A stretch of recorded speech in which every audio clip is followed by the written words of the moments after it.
अगर अब तक आपने चैनल को सब्सक्राइब नहीं किया है तो सब्सक्राइब कीजिए चैनल डिजिटल मैथ्स क्लास को और लेटेस्ट अपडेट के लिए बेल आइकन को प्रेस करना ना भूलिएगा।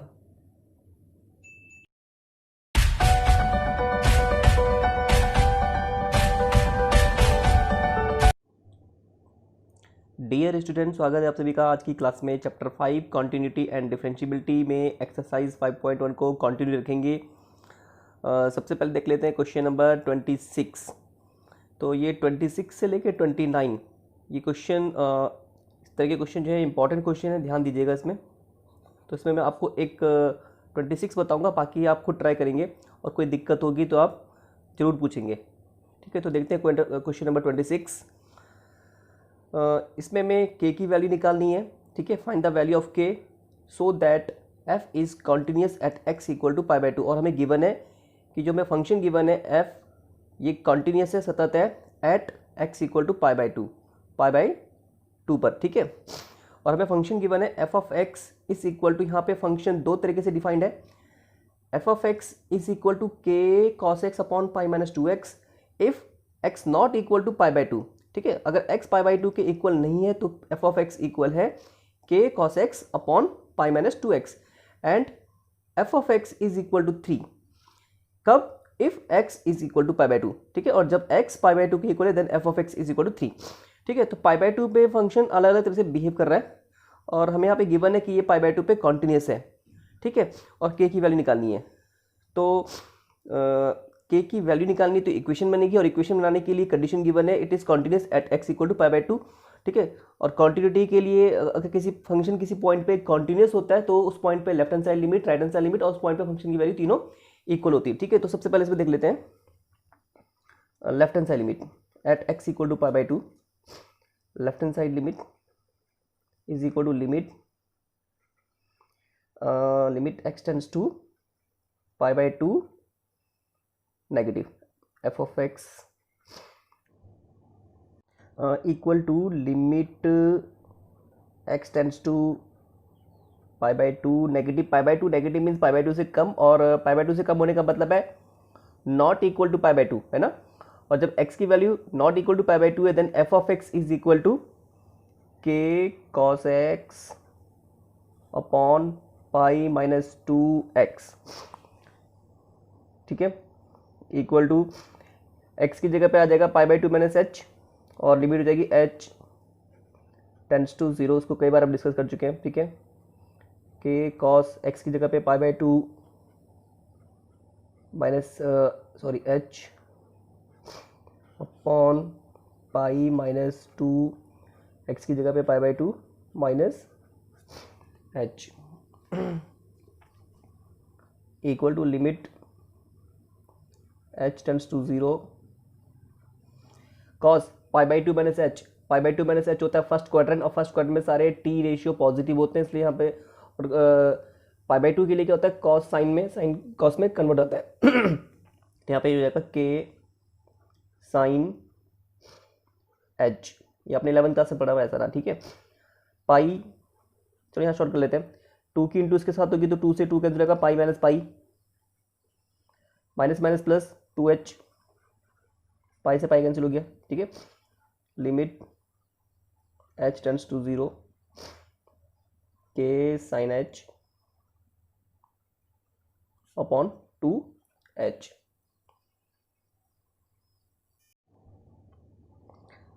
k अपॉन 2 ये कांस्टेंट है, k तो ऐसे आर्बिट्रेरी कांस्टेंट है। ठीक है, तो इसे यहाँ लिख देते हैं पहले k अपॉन 2, लिमिट से पहले लिमिट ये जगह limit h tends to 0 sine h upon h। ठीक है, और ये होता है limit h tend to 0 sine h upon h, इसकी वैल्यू 1 होती है। ठीक है, याद होगा अपने 11th क्लास से पढ़ा हुआ है। तो k upon 2 into 1 is equal to k upon 2। ठीक है, तो लेफ्ट हैंड साइड लिमिट आ गई है k अपॉन 2। अब निकाल लेते हैं right hand side limit. Right hand side limit is equal to limit x tends to pi by 2 positive f of x is equal to limit x tends to pi by 2 positive. Pi by 2 positive का मतलब पाई by 2 से ज़्यादा होगा, पाई by 2 से ज़्यादा थोड़ा ज़्यादा होता है ये, ठीक है, जस्ट बगल में होता है पाई बाई टू के, ठीक है, pi by two plus h, और एच जो होता है बहुत छोटी वैल्यू होती है, नियरेस्ट टू जीरो, ठीक है। तो pi by two it means pi by two से ज़्यादा है, और it means not equal to pi by two, ठीक है। और नॉट इक्वल टू पाई बाई टू के लिए एफ ऑफ एक्स इक्वल है k cos x upon pi minus two x equal to x की जगह पे लिख देंगे pi by two plus h, और लिमिट हो जाएगी एच टेंड्स टू जीरो। जैसे मैंने अभी बताया कि एच नियरेस्ट टू जीरो होता है, बहुत छोटी वैल्यू होती है एच, के कॉस एक्स की जगह पे लिख देंगे pi by two plus h upon pi minus two into x की जगह पे pi by two plus h.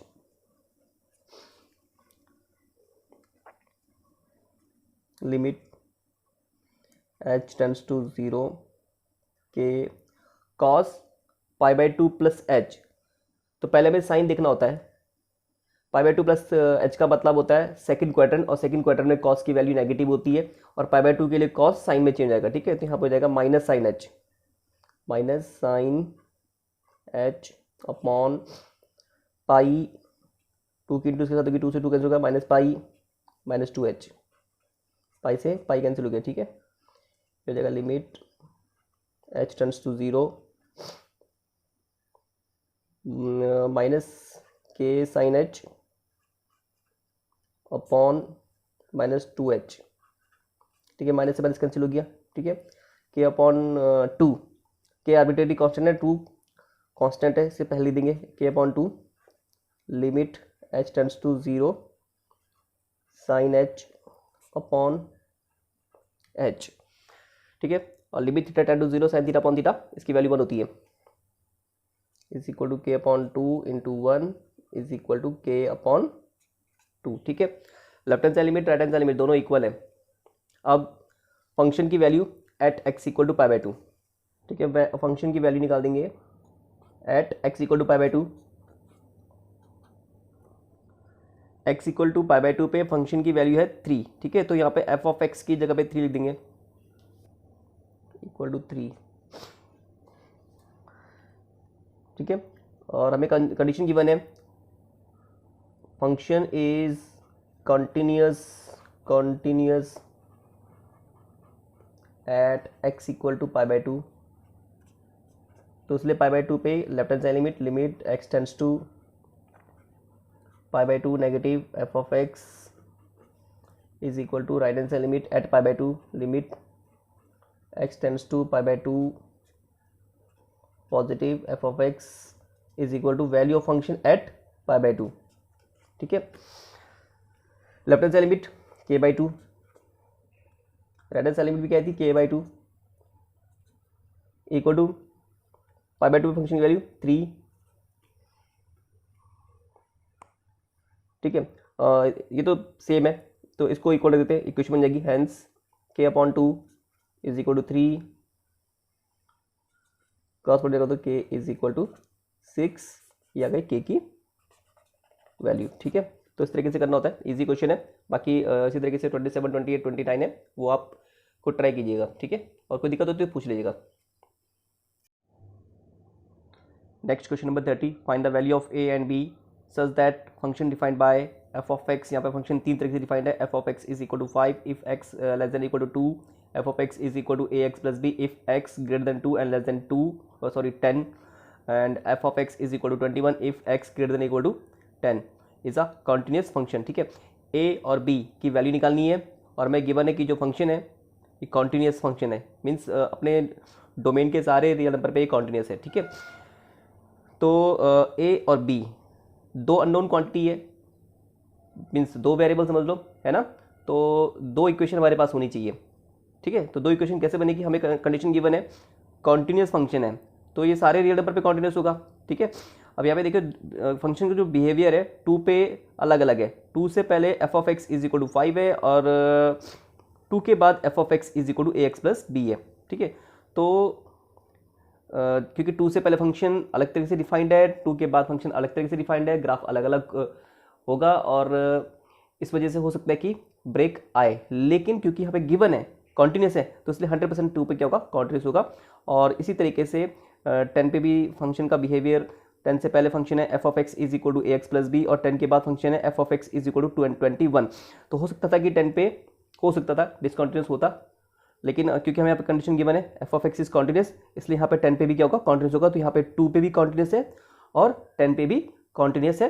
तो इस तरीके से हमें दो इक्वेशन मिल जाएगी ए और बी पे, उससे सॉल्व करके हम ए और बी की वैल्यू को निकाल सकते हैं। ठीक है, तो सबसे पहले तो 2 पे देख लेते हैं। एट एक्स इक्वल टू 2, ठीक है, इसमें left hand side limit is equal to limit x tends to 2 negative f of x.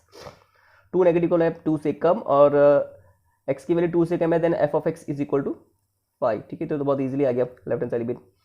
चलो साथ में यहीं पे राइट हैंड साइड भी निकाल लेते हैं।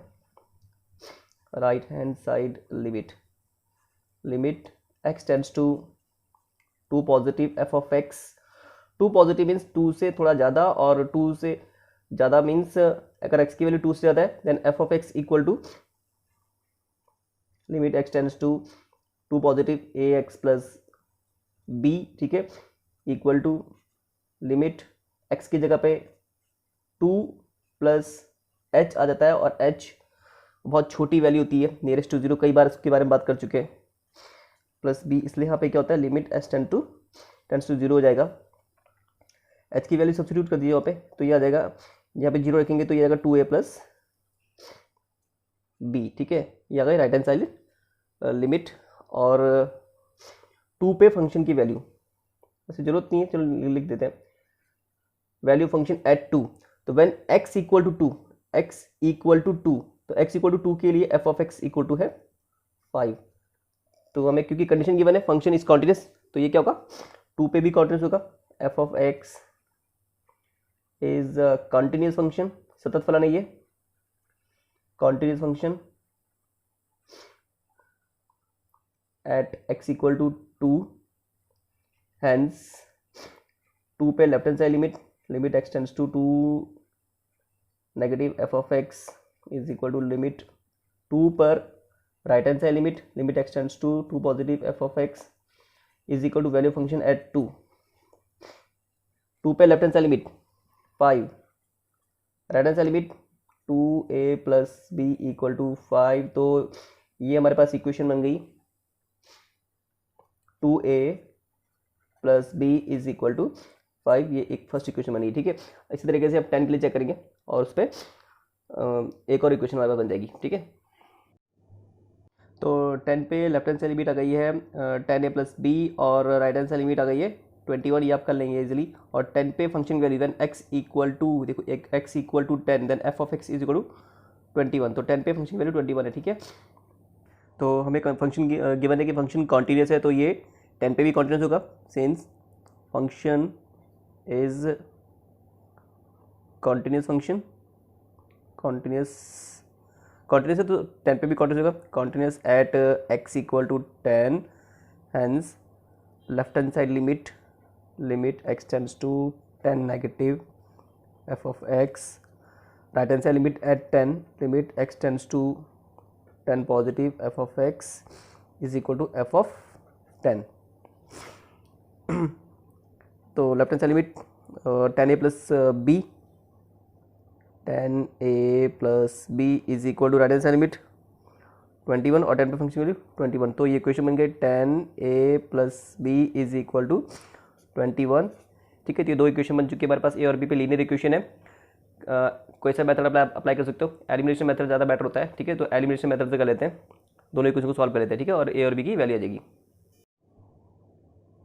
तो इस तरीके से हमारे पास ये दो इक्वेशन बनी है, इनको सॉल्व कर देंगे बाय एलिमिनेशन मेथड। ठीक है, एलिमिनेशन मेथड में यहाँ पे मैं इक्वेशन 2 से इक्वेशन फर्स्ट को सब्ट्रैक्ट कर रहा हूँ, इसे घटा दिया। ठीक है, तो आ गया 8a is equal to 16, then a is equal to 2। ठीक है, तो कर लोगे आप इजीली, और a की वैल्यू रख देना किसी भी इक्वेशन में। ठीक है, और b की वैल्यू आएगी, b की वैल्यू आ गई 1। ठीक है, तो इस तरीके से हमने a और b की वैल्यू को निकाल लिया। ये हमें a और b की वैल्यू हमें चाहिए थी। ठीक है, अच्छा, ये जो इस तरह के क्वेश्चन है k की वैल्यू निकालने वाले, a और b की वैल्यू निकालने वाले। ठीक है, और फंक्शन गिवन होता है फंक्शन कॉन्टिन्यूस है या फिर किसी एक पर्टिकुलर पॉइंट पे कॉन्टिन्यूस है, ये हमें गिवन होता है।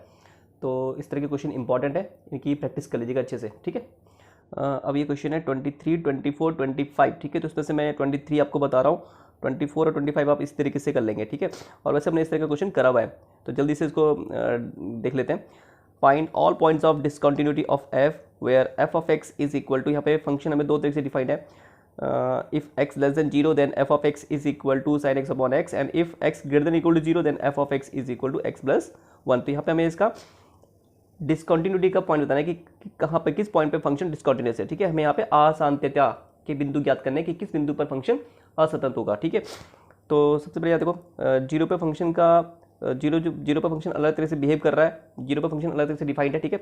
जीरो से पहले रियल नंबर के लिए f of x equal to sine x upon x, और जीरो के इक्वल और जीरो के बाद के रियल नंबर के लिए f of x equal to x plus 1। तो इस तरीके से यहाँ पे जीरो पे फंक्शन अलग अलग तरह से डिफाइंड है। तो हो सकता है जब इसका हम ग्राफ ड्रॉ करेंगे, क्योंकि देखो जीरो से पहले फंक्शन अलग तरह से डिफाइंड है तो उसका ग्राफ अलग होगा, और जीरो के बाद फंक्शन अलग तरह से डिफाइंड है तो उसका ग्राफ अलग होता है। तो हो सकता है कि जीरो पे फंक्शन ब्रेक हो जाए, वहाँ पे डिसकंटिन्यूस हो जाए, ठीक है। तो सबसे पहले यहाँ पे हम चेक करेंगे जीरो पे, ठीक है। तो इस पर जीरो पे लेफ्ट हैंड साइड लिमिट के लिए हमें क्या लिखते हैं, जीरो नेगेटिव का लिए जीरो से थोड़ा कम, और जीरो से कम मीन्स लेस देन जीरो के लिए f of x equal to sine x upon x है, ठीक है। फिर यहाँ पे एक्स की जगह पे जीरो माइनस एच और एच टेंड्स टू जीरो, ठीक है। अब ये साइन जीरो माइनस एच का मतलब होता है फोर्थ क्वाड्रेंट, है ना, इस तरीके से होता है। जीरो यहाँ पे जीरो होता है तो जीरो माइनस यहाँ पे फोर्थ क्वाड्रेंट, और फोर्थ क्वाड्रेंट में साइन की वैल्यू नेगेटिव होती है तो यहाँ पर जाएगा माइनस साइन एच, ठीक है। माइनस एच माइनस से माइनस कैंसिल हुआ, और limit h tend to zero sine h upon h, इसकी वैल्यू 1 होती है, ठीक है। अपने 11वीं क्लास में पढ़ा हुआ है ये। इसी पे जीरो पे right hand side limit x tends to zero positive f of x, zero positive का मतलब है जीरो से थोड़ा ज़्यादा, it means greater than zero, और ग्रेटर देन जीरो के लिए f of x equal to x plus 1 है, ठीक है। एक्स की जगह पे लिख देंगे जीरो प्लस एच, और लिमिट हो जाएगी h tends to zero, h की वैल्यू यहाँ सब्स्टिट्यूट कर दो तो ये भी आ जाएगा 1, ठीक है। तो left hand side limit right hand side limit दोनों इक्वल आ गई है 1, ठीक है। अब जीरो पे फंक्शन की value when x equal to zero then f of x equal to x plus 1 है। तो यहाँ पे जब x की जगह पे जीरो रखेंगे तो ये हो जाएगा zero plus one equal to zero. तो जीरो पे भी फंक्शन की वैल्यू 1 आ गई है। तो लेफ्ट हैंड साइड जीरो पे left hand side limit, right hand side limit और जीरो पे फंक्शन की वैल्यू तीनों इक्वल है, तो इसलिए जीरो पे क्या होगा, कॉन्टिन्यूस होगा। तो जो हम यहाँ पे जीरो पे हम जो डाउट कर रहे थे कि हो सकता है डिसकॉन्टिन्यूस हो, तो यहाँ पे ये कॉन्टिन्यूस है जीरो पे, ठीक है। अब बाकी जो रियल नंबर्स हैं, बाकी रियल नंबर के लिए जीरो से छोटे रियल नंबर के लिए, अच्छा आपको याद होगा पहले हम कैसे कर रहे थे, जीरो से छोटे रियल नंबर के लिए मैंने सी या कोई भी arbitrary constant a b c लिया था, है ना। फिर उसमें चेक किया था उस पर left hand side right hand side limit और उस पर फंक्शन की वैल्यू, है ना। कल हमने क्वांटिटी पे कुछ थ्योरम्स हमने डिस्कस की थी, तो ठीक है। तो बिना स्टेप बाय स्टेप किए आप सीधा उन थ्योरम का यूज़ करके भी बता सकते हैं कि कोई फंक्शन कॉन्टिन्यूस होगा या नहीं होगा, ठीक है। तो जैसे यही है तो सीधा डायरेक्ट कर लेते हैं। फॉर लेस देन जीरो से छोटे रियल नंबर के लिए एफ ऑफ एक्स डिफाइंड है साइन एक्स अपॉन एक्स, ठीक है। तो कल हमने थ्योरम पढ़ी थी, साइन एक्स जो फंक्शन होता है सारे रियल नंबर के लिए डिफाइंड होता है, और एक्स ये पॉलिनोमियल फंक्शन है, बहुपदीय फलन, और ये भी क्या होता है सारे रियल नंबर पे कॉन्टिन्यूस होता है। और हम चेक कर रहे हैं किसके लिए, जीरो से छोटे रियल नंबर के लिए, तो वहाँ पे भी क्या होगा, ये कॉन्टिन्यूस होगा, ठीक है। और साथ में हमने एक थ्योरम और पढ़ी थी, अगर कोई फंक्शन है एफ ऑफ एक्स और दूसरा फंक्शन है जी ऑफ एक्स, अगर ये दोनों ही कॉन्टिन्यूस है अपने कॉमन डोमेन में, ठीक है। तो कॉमन डोमेन तो उनका वही हो गया set of all real number, यहाँ पे क्या है लेस देन जीरो। तो अगर ये अपने कॉमन डोमेन में कॉन्टिन्यूस है तो इनका जो क्वेश्चन होगा साइन एक्स अपॉन एक्स ये भी कॉन्टिन्यूस होगा, ठीक है। बशर्ते ये जीरो नहीं होना चाहिए, तो जीरो से, क्योंकि एक्स की वैल्यू जीरो से कम है तो ये जीरो हो नहीं सकता। तो इट मीन्स ये सारे जीरो से छोटे सारे रियल नंबर के लिए sign x upon x continuous होगा, ठीक है। तो जीरो से छोटे सारे रियल नंबर के लिए फंक्शन कॉन्टिन्यूस है, ये तो पता लग गया। अब देखते हैं जीरो से बड़े रियल नंबर्स के लिए। तो जीरो से बड़े रियल नंबर के लिए f of x equal to x plus 1 है ना। जीरो से बड़े रियल नंबर के लिए f of x is equal to x plus 1, और एक्स प्लस 1 कैसा फंक्शन है, पॉलिनोमियल फंक्शन, बहुपदीय फलन, और बहुपदीय फलन सभी रियल नंबर पे कॉन्टिन्यूस होता है, तो इसलिए जीरो से बड़े सभी रियल नंबर के लिए भी ये भी क्या होगा, कॉन्टिन्यूस होगा, ठीक है। तो इस तरीके से जो हमें फंक्शन गिवन है ये सभी रियल नंबर पे कॉन्टिन्यूस है। जीरो से छोटे रियल नंबर पे भी कॉन्टिन्यूस है, क्योंकि ये कॉन्टिन्यूस है, ये कॉन्टिन्यूस है, तो इसलिए साइन एक्स अपॉन एक्स भी क्या होगा, कॉन्टिन्यूस होगा। और जीरो से बड़े रियल नंबर के लिए भी कॉन्टिन्यूस है, क्योंकि पॉलिनोमियल फंक्शन है ना। और जीरो पे तो कॉन्टिन्यूटी हमने चेक करी थी, ठीक है। तो इस तरीके से सारे रियल नंबर पे ये चेक है, ठीक है। तो कुछ इसी तरीके से 24, 25 आप ट्राई कीजिएगा, कोई दिक्कत होती है तो पूछ लीजिएगा, ठीक है। तो ये एक्सरसाइज मैंने तो कंप्लीट कर दी है, अगर इसमें कोई किसी क्वेश्चन में कोई दिक्कत होती है तो आप कमेंट बॉक्स में जरूर पूछ लीजिएगा, ठीक है। तो कल फिर आगे बढ़ेंगे अगली नेक्स्ट क्लास में डिफरेंशिएबिलिटी के साथ, ठीक है।